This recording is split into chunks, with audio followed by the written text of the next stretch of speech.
এগুলো বিক্রি করা নিষেধ, ক্লোজ করেন, দয়া করে ক্লোজ করেন। কিসের অর্থ কীভাবে পেয়েছেন? বিগত 2 বছর তো মায়ানমার সাথে আমাদের কোনো লেনদেন নেই।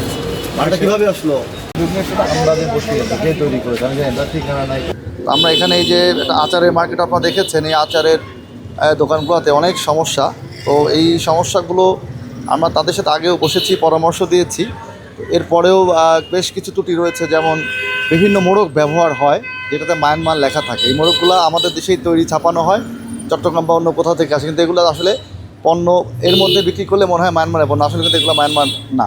ঠিক আছে, এটা ফেক, মিথ্যা তথ্য দেওয়া হয়। তারপরে এই যে আচার তৈরি করছে, এগুলো উৎপাদনকারী কোনো নাম ঠিকানা নাই। যে উৎপাদনের তারিখ, মেয়াদ, অন্যান্য যে তথ্যগুলো থাকা প্রয়োজন বাধ্যতামূলক, সেগুলাও মানে নিয়মবিধি মোতাবেক থাকে না। খুবই একটা এক্সট্রা কাগজে ঢুকিয়ে দেয়, এটা খুলে আবার বের করা সম্ভব। তো এই সংক্রান্ত ত্রুটির কারণে আমরা 2টা প্রতিষ্ঠানকে সতর্কতা হিসেবে 10,000 টাকা অর্থদণ্ড করেছি।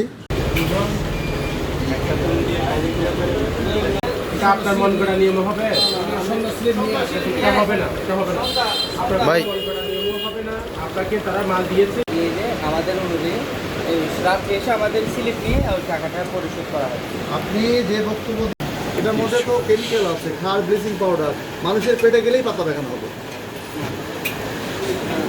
আপনার বাসায় কী ব্যবহার করেন পেট পরিষ্কার এটা? তাইলে আপনি যেটা করছেন না, আমি জানি না এটা তো কাপড় কাচা জিনিস, এটা আপনার পেটের কেমিক্যাল ভাই, এটা খাওয়া যায়।